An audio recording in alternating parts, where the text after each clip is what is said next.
Well, welcome listeners and viewers to another episode of Compliance in Motion. We are so glad you joined us today. We have a fantastic guest right around the corner that you're just going to love this individual and all the anecdotal stuff that she has to share with us about her career and her education as a safety professional. So my name is Tony DeSantis. I am your host for today. And whether you're on the floor, in the field, or leading from the front office, this show brings you those insights you need to be compliant, but changing it from a mindset of mandate into a mindset of habit.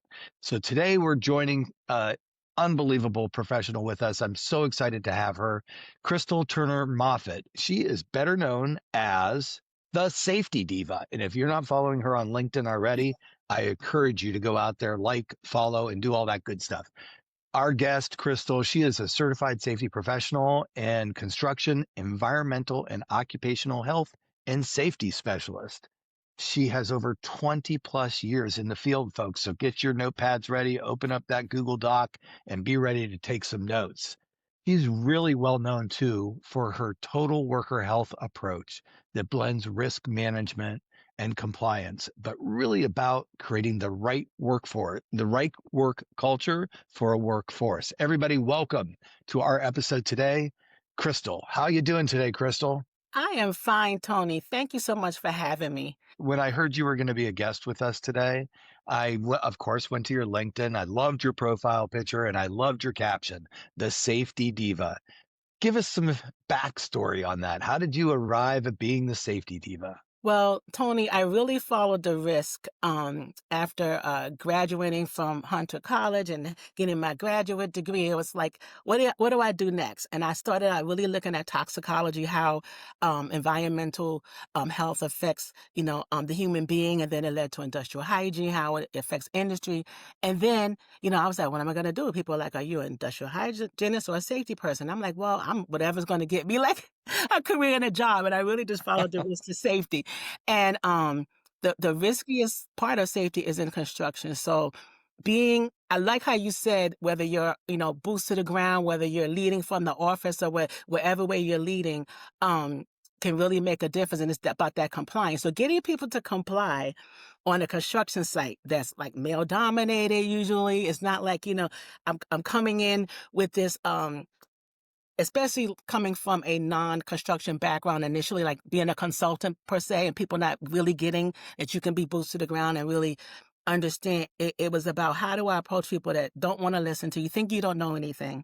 How can I kind of connect with them? And so it's kind of like, yeah, I'll just be all things safety and divine. And just like, I say to them, well, you want me to be your safety girlfriend or your safety wife? And I just come on, like, call me Safety Diva.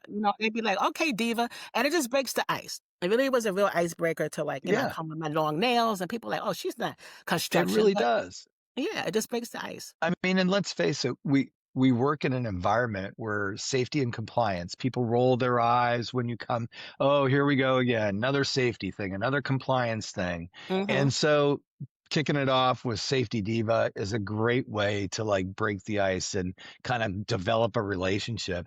Now, I know that you have a lot of experience in working with these crews, and I like your style of, starting out with something to put a smile on people's faces.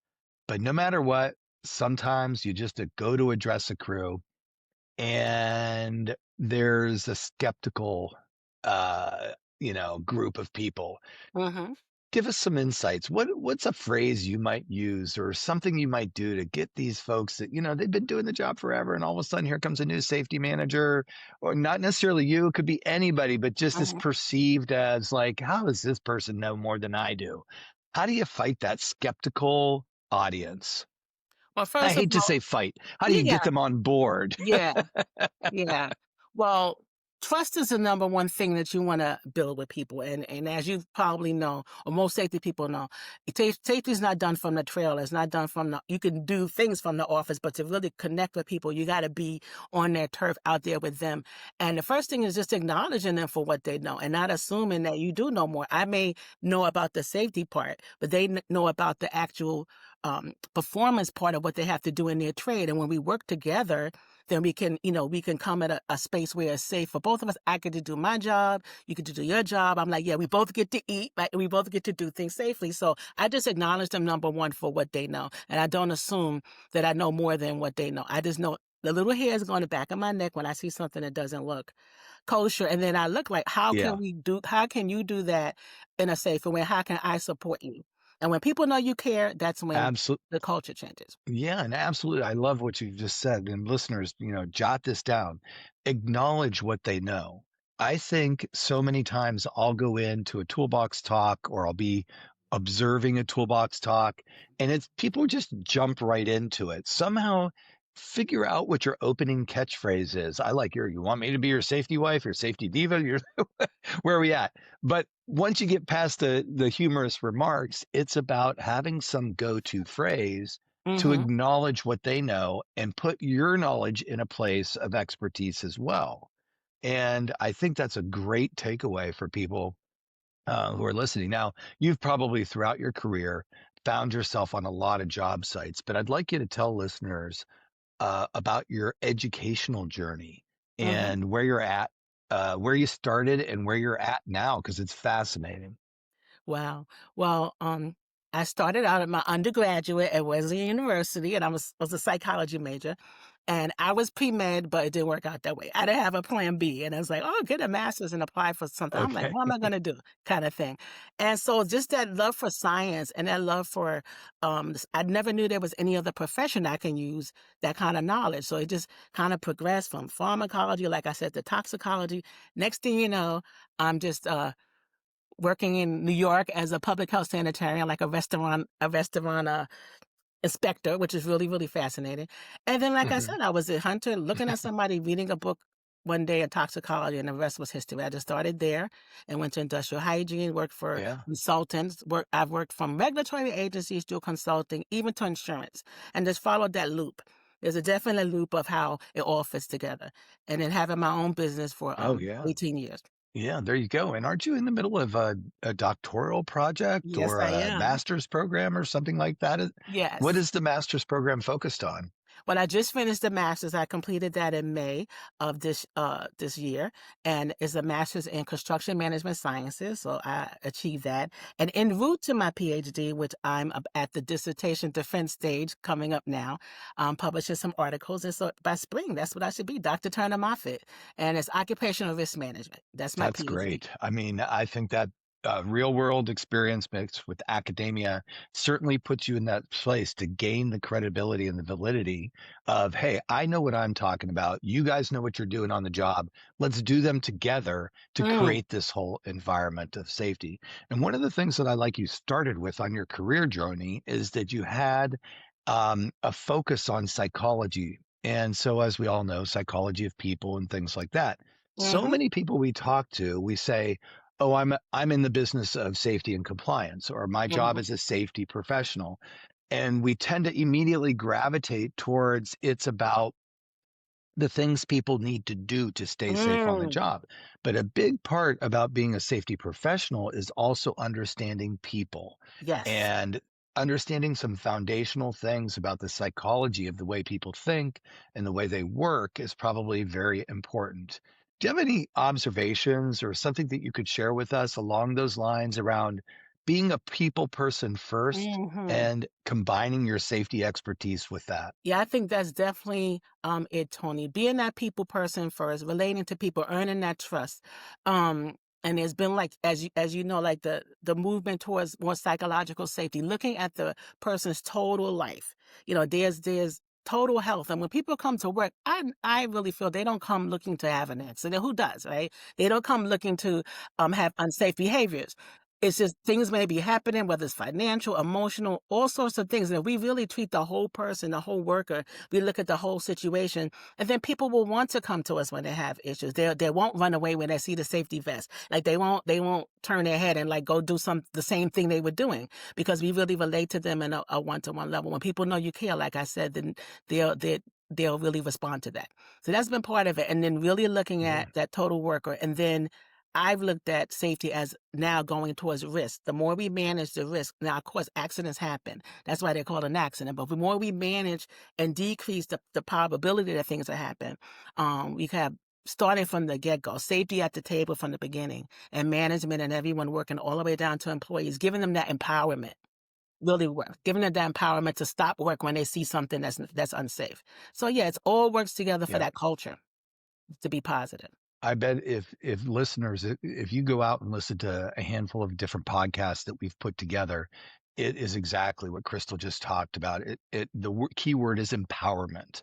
So being a people person and communicating that and empowering your workers to stop work when they see something that's not safe, or empowerment to come up with a solution and Mhm. to bring it forward. I was talking to a HR manager the other day, and she was talking about compliance and HR. And one of the things she said is that, a lot of people will make the announcement, we have an open door policy. That means an employee has to get up and come to you and have enough bravery to walk into your office to give you a new idea. And you better Mm, be welcoming towards it. But the open door policy really should be, if you're a supervisor or a safety professional, you should be out and about and yes, open to hearing what other people have to say. Now, you touched on it a little bit there. You talked about a holistic safety approach, yes. the total worker health. Tell us, what do you mean by that? What are the components of, like, if I was the listener today and I thought, well, that's catchy, total worker health. Mhm. So what components make up this kind of approach? Well, it's really it's based on a NIOSH principle too, where they really coined it, total worker health. It's, yeah, it's part of their whole, mission really when you look at the health course, is to look at every aspect of the worker, and you kinda I don't know if you know the hierarchy of controls with industrial hygiene, where you Hmm. kinda you can eliminate the hazard, you can substitute, you can use an engineering, administrative, and then PPE. Same thing with people, like, there's different ways you can go about that hierarchy, how people get to deal with, safety issues. And so when you look at how they can deal with things, personally, and as you look at the worker, have kinds of programs that, um, programs that are going to help people if they have some, like maybe problems with like abuse, substance abuse, things like that, that you're actually treating the worker, you're treating things that economically might be happening. It's just that the people aren't going to come and tell you, oh, I'm having a bad day. It's something that, like you said, we get trained as safety professionals, management gets trained so that we can recognize those things. And it's about recognition. Hmm. Evaluation comes later, but first you have to identify the hazard. So kind of like first identifying what Yeah. people need and supplying that. So that's like a Yep, way to look at the absolutely. whole issue holistically, like you said. Yeah, and I think so often too, you might be on a job site or you might even have had a personal experience with this as a worker out there where a supervisor or a foreman kind of recognizes something that goes on. And instead of internalizing a leadership moment, Mm, there you get maybe a catchphrase that says, hey, that's a personal issue, and personal issues should be kept off the job site, kept off the mhm, manufacturing line, get back to mhm. work. If you were to hear a leadership person, a foreman, a superintendent, anybody like that kind of say that as a response, how might you coach them to have handled that situation differently? Like I said, once again, acknowledging they could say to the person, "I acknowledge that you're having a personal issue." We can kind of take it on the side, and I'll have a discussion with you. And right now, if you feel like you need to step aside to do your work safely, let's take that away so that they're not pressured in front of other people to kind of express or be combatant, kind of thing. So kind of Yeah. like earn that trust by taking the sting out of the situation. And like I said, it's many situations, just like including people, like and really including people and letting them know you care. Like you were talking about the toolbox talk. Like I know I don't know anything about cranes. I knew that. I had a toolbox talk one time and I let the crane operator lead it. Like you said, having people in leadership is acknowledging and letting them express what they know and what they contribute. So, like I said, people don't want to come to work with having issues and stuff, but we're not gonna. I don't feel that leadership and management should ignore it because this is gonna snowball to more and worker burnout. All Yeah. these kinds of things can happen. So, yeah, as a management Yeah. person, I Absolutely. think it's a mandate that you have like that positive safety culture by letting people know. Most of the companies I know that give employees stop work authority and include them have lower rates of things because that culture is such that Yeah. they feel empowered. Once again, that word empowerment. Yeah. Yep. And I think that there's different careers out there that people have chosen that they get really good at compartmentalizing personal Mm, things or emotional feelings, attorneys, where they can't, they have to be very focused and they have to learn how to compartmentalize stuff. But when you're on the typical construction site or you're in the manufacturing world, these folks have excellent trades skills, but haven't necessarily had the yeah. training on how to compartmentalize. So 100% those personal issues, emotional challenges are coming into the workplace Mhm. and being, they're just embedded in part of the day. No matter Yes. what the leadership team says, the Mhm. person can't compartmentalize that effectively, like maybe somebody who's been practicing that for their entire time. So if you were to walk into a job site or something, what would be like the leading indicators to you that you might be able to, you know, start to think that, okay, these are leading indicators, these are the ones that are like most likely going to tell me that there's something going on in this job site before, so that you start to recognize this stuff before Mhm. incidents show up. Right. um, and it's lagging data then if it shows up Mhm. then. But, so like what would be the indicators for that psychological safety as it relates to risk management? Well, kinda like that culture that's like, "This is how we do things around here." Like, we don't really care what people say. Like, workers feeling like they can't speak to management. Like, I've had times where I saw an issue and like because I had a relationship with the workers, they came to me and said, "We don't want to work today, Crystal. Look at the conditions here." And I had to go to bat sometimes with foremen and supervisors, all the way up to safety leaders or like the leaders of the corporate management to have those kind of discussions because when you build that relationship of trust, like I said, then people can come to you. So when people feel like they gotta run, they see you coming, they feel like they can't voice, there's no suggestion area, no where to, like you said, that open door policy is not really open door. Those are kind of indicators. And also patterns of incidents that keep happening. Near misses, things that keep happening that aren't addressed. And, that's something, definitely an indicator. And there's no system as well to Absolutely. I observe could. those things. No system in place to observe those things that a feedback, like you were saying, and having workers involved in that, Yeah. like that loop. Yeah. So how do you coach somebody if they're like, well, when it comes to, emotional stuff, psychological Mm, stuff that people bring to work, I'm their boss. I'm not here to be their friend. I'm not okay. here to like go sit down and, like they would with a girlfriend or a buddy or a Right, right, family member or something like that and have them unload on me. right. What kind of direction would you point me in if I kind of said that to you as the foreman? Right. Well, I definitely would say recognition that there's an issue is the main thing. If you recognize there's an Mm, issue, you don't have to be that person that they come to do all the downloads. You have HR people, you have EAS people. If you have programs in place to deal with it, all you get to do is really recognize there's an issue. And once you recognize it, then you can mhm. steer them to where they need to go. You don't necessarily have to be that person, especially Yeah, if you haven't had the training or the expertise to do that. But just recognizing that, okay, this person doesn't seem like things are put together today. They're coming in, things don't, seem right. And especially there's coursework for when people might be dealing with substance abuse issues and other things like that. That's a definite, like, don't let right. people operate things impaired and things like that. You got to have some kind of recognition for Right, right. that. Yeah. Right. I think that's so important to, we deal with all types of companies in manufacturing, construction, and all the skilled trades Mhm. coast to coast. And in the past couple of years at some regional conferences and things like that, we've actually seen an increased focus on expanding your safety culture into at home safety stuff. It doesn't mean you have to tell people what to do, but encourage them and provide them with information that they can tap into how to be a safer employee at home, as Mm, well as to absorb the stress of their job.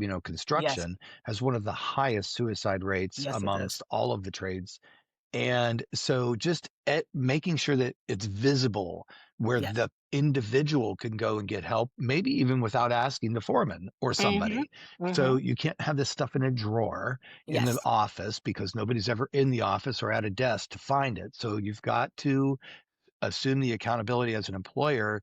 How are you going to make this visible to other people, Mhm. the people that work for you, so that they know that channel is actually there?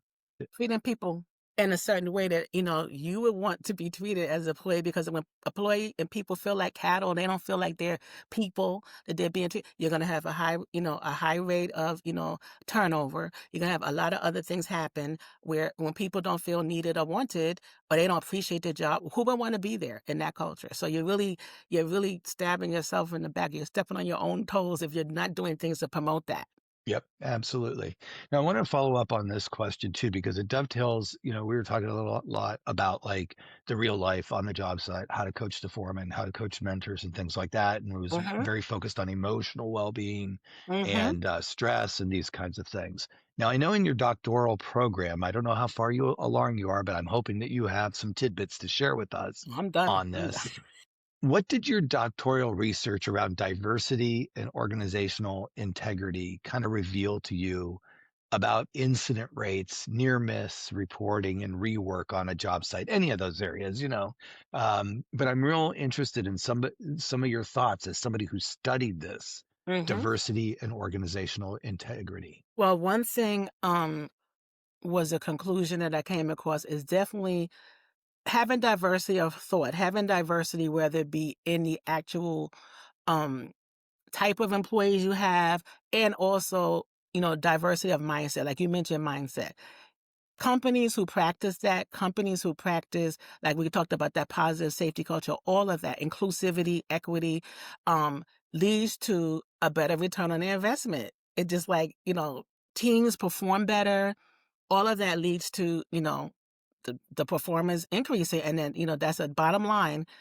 Companies like that have better return on investment. That's what everybody wants, is for them to, be successful and profitable. That was definitely one thing that I noticed. And along the organizational integrity part is that, like, look, like, integrity is something that is an individual thing, is a team thing, is an organizational thing, but it really is looking at how people operate when, like, nobody's looking at them. Like, when we're not looking at that worker and they're Mm. on their own, or they're with their buddy doing a job, how do they operate? Do they have that vision of the company, and that mindset of the company is also theirs?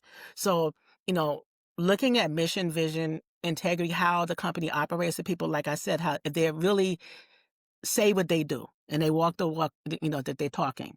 That's basically it. So when you put all Yep. that together, I'm like integrating that as like a model. There's different pillars I have in it. Mhm. That basically, if you look at um some of those things I mentioned, when you use this mindset and this paradigm I've created, that you're really going to have a high performing organization. That's what everybody wants. So that was one of the main Yep. things. People Yep. think that maybe if you have a homogeneous mindset, if everybody thinks alike, it's going to be, elevating things. But actually, when you have that intersection of people with different thoughts, different mindsets coming together, you can look and create newly and create something different that you haven't looked at. So that's Oh, something you think. absolutely. Talk about an unbelievably, we call it a natural work team, a group of people that have been put together, and ideally your thought process in picking these people to be on a team to solve a safety issue Hmm. or to address it or create a new compliance policy. Picking people with that diverse backgrounds and sets of expertise, people look at it differently. You have Hmm. people who are holistic learners and they like Yeah. to look at all the information at one time to absorb the new safety procedure. Or you have people that are very sequential in nature. They Hmm. want step by step by step that I need to do. And then, of course, you have people that are visual. I don't want to read anything. Just give me a picture of the right way to do it. Yeah. Well, I know I'm a mixture of both. I like a Hmm. picture, but I also like the step by step. But either way, as leaders of our organization, we have to realize that this diversity and inclusion in our problem solving when we're trying to address the path forward on a particular job site or a Mhm. particular manufacturing line is that we owe it to ourselves and our company and the people that'll do it to create that diverse team and get all those different points of view because that literally is going to help to really take your ideas to the next level.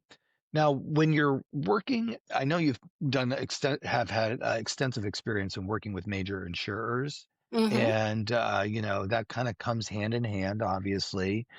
When carriers or risk managers get involved, they're looking at different ways to practices where they can actually lower their Mhm. EMR Yeah. numbers and their Mhm. claims, kind of like going beyond just a check the box environment. Mhm. Can you Mhm. touch on like some key thoughts that come to your head that really our listeners might take away as practical things that they should be thinking about besides just the check the box mentality that could help them actually lower EMR slash claims, the Mhm. numbers, the injury Yeah. numbers, right?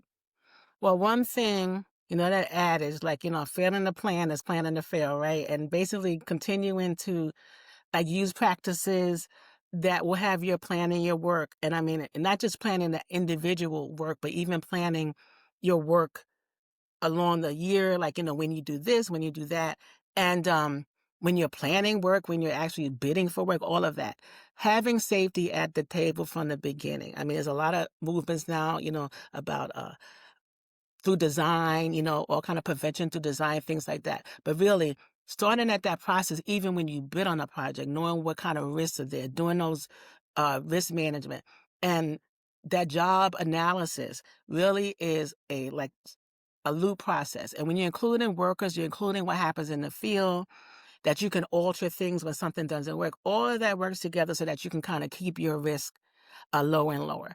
And yeah, those EMOD. Oh wow! Like I got hired to direct a company just so that I can help them on a 5-year strategic plan so that they could get work. Because at some point in time, you're like, you can't get work because it's how it Right. is. Yeah. And I mean, I had to work with OSHA, different things. So yeah, for that, I definitely would say plan it out, and start looking at how you can prevent those little small incidents. That's really the ones that get evil too. The small incidents that Yeah. could have been like managed in a different way. And next thing you know, it's like a $500 claim that's like adding up. Or like, yeah, just like really looking and consider it really important how you manage that. You just don't have a plan. Have a plan, and when employees are hurt, what happens? The chain of command, what happens goes on. All of that. People tend to be like Right. Right. reactionary. And I think that's one of the takeaways I want to give to planning and all Yeah. the prevention and everything we do. The more you can be non-reactionary, you could be preventative. It like saves a lot. And that's in every area. Not just a Yeah. knee-jerk reaction. Oh, I Absolutely. gotta go. It is like running around like they say, a headless chicken. The more you know, the more you can, Yeah. like I said, you can't prevent everything, but the more prepared you are. Preparation. Absolutely, and make it visible. When you're involve people in the planning process, empower your team to come up with some content that's gonna go into that policy and that procedure. And then when you're done, make sure it's visible. Now, here's the thing that listeners, this is a great thing to take away too. All right. When was the last time you went to Google or onto YouTube and said, I want to find the longest white paper I possibly can find so I can learn about this new policy? Or I want to find the longest how to video so that I can learn. No, no one does that You usually anymore, like, right? give me the Everybody quick. wants Everybody, there is nobody. Our modern learners, who are your Yes. employers out there, Hmm. folks. I mean, your employees out there, Yes. folks. They want stuff in bits and bytes. We're Hmm. huge proponents of microburst training Yes. and microburst communications. So the planning People's effort attention spans critical, and not. I'm interested in your opinion on this. So the planning effort critical. Get your plans together, Hmm. but don't hand somebody a Oh 3 ring no. binder Oh this no. thick and say read it what would you break it down into bite-sized accessible pieces, right? Yeah, because the thing is, the usual thing is you have a plan, you have a thing. What happens? Does it get implemented? Most of the time when I go on job sites, the issue is there's a health and safety plan, there's some kind of some kind of plan that's been uh created, but it's not implemented. So how many times you have drills? Like you said, how many times you have talks about it? How many times you have demonstrations? How many times you have so that people can, like you said, can also get it in different ways, not just visual learning or reading, but tactile things. How often do you do that? How often do you involve employees in it? So that you can see maybe kinks in areas that you don't see. So yeah, like you said, involvement in all different types of learning styles, especially adult learning is a lot different. How, like you said, how we as adults learn. And even in these next generations, people's attention spans short. So yeah. Yeah, I mean, literally, we always talk to folks about this all the time, especially when they're doing a very traditional bring everybody into the conference room, do 30 minutes of training, and send them out to work. The Hmm. problem with that, and there's challenges. First of all, you most likely are paying or taking people off a job for them to transport themselves all the way to the office. And if you're like in a big city like Atlanta and you Hmm. live north and the office is south, you're spending a big portion of your day just going, oh, but then the job site is back north and I got to go back north. So figure out how to introduce microburst communications to Hmm. people so that they're on demand no matter where they're at Online, and that virtual, they can get to live. them. Hmm. And they're going to remember things more the more time that they use it. This Hmm. forgetfulness curve that you just mentioned, Crystal, as you and I both know, is so real.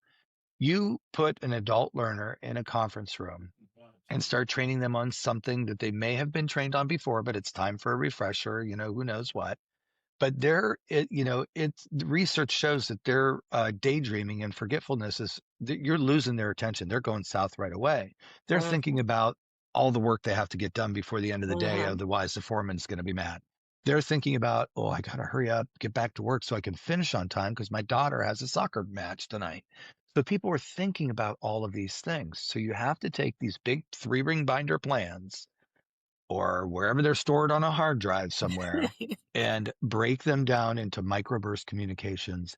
And then ask yourself, audience, how many times have we gone over this with people?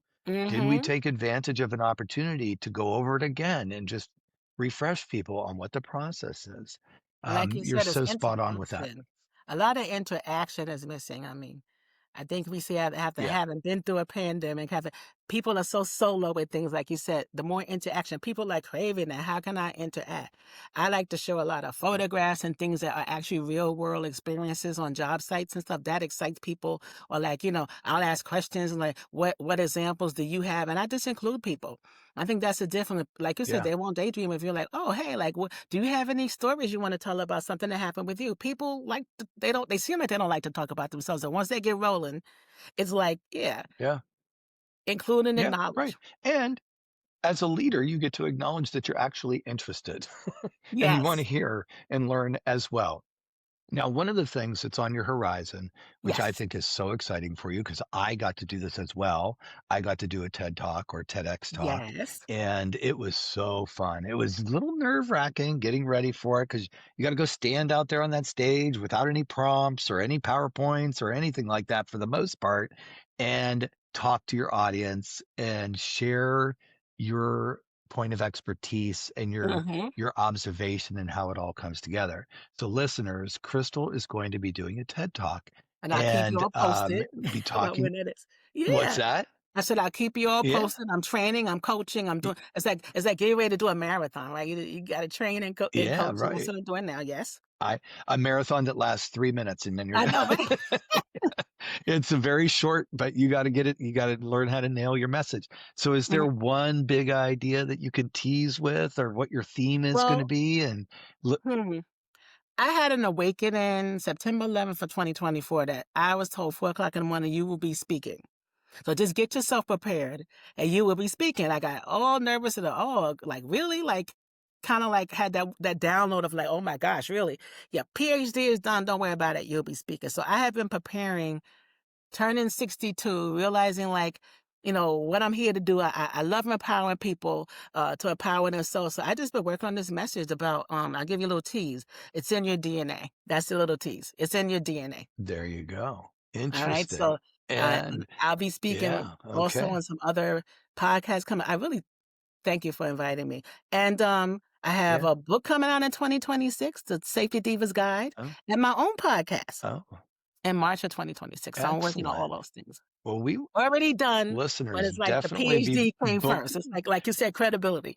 set up your go follow, like everything with Crystal's like LinkedIn page. I'm sure you'll get notified that way. Set up a Google alert so you know when the book goes live, when the TEDx goes live, because I'm sure it's going to be very insightful and very practical things that you can all absorb and apply to your day to day, which would be just fantastic. Of course, that's why we all listen to podcasts, right? That's right. So And you'll be surprised. I'm yeah. just really Well, thankful. And people have written me and sent me notes along the way along my career that because of some of the things I've done has led them to realize that safety is another avenue they can go. Not everybody wants to go to traditional college, or maybe they're in the trade, they want to do something else. And it's really, really for me fulfilling that people, can see mhm, me as an example of, especially women and women of color, that they can see somebody doing something and, being a trailblazer. And like, there's not a lot of people yeah. in this construction field Yeah. that, I've gotten to have a lot of great experiences Y because of it. So Yep, and it sounds like something that you just truly enjoy, and that's one of the things you wanna do is, like, work with other people that love what they do, combine it with what you love to do, and then have a good time while you're working on this stuff together, right? yes, Thank you so much for being a guest on today's podcast. I really appreciate your energy and your focus towards safety and compliance, as well as your practical world experience combined with your education. It's just fantastic stuff. So, listeners, if you found today helpful, we'd certainly love for you to subscribe, leave a review, like, share, forward, all of those good things to someone else who's absolutely passionate about creating a safer, smarter workplace. And again, tune in next time. Crystal, thank you so much. Have a great day. thank you, Tony.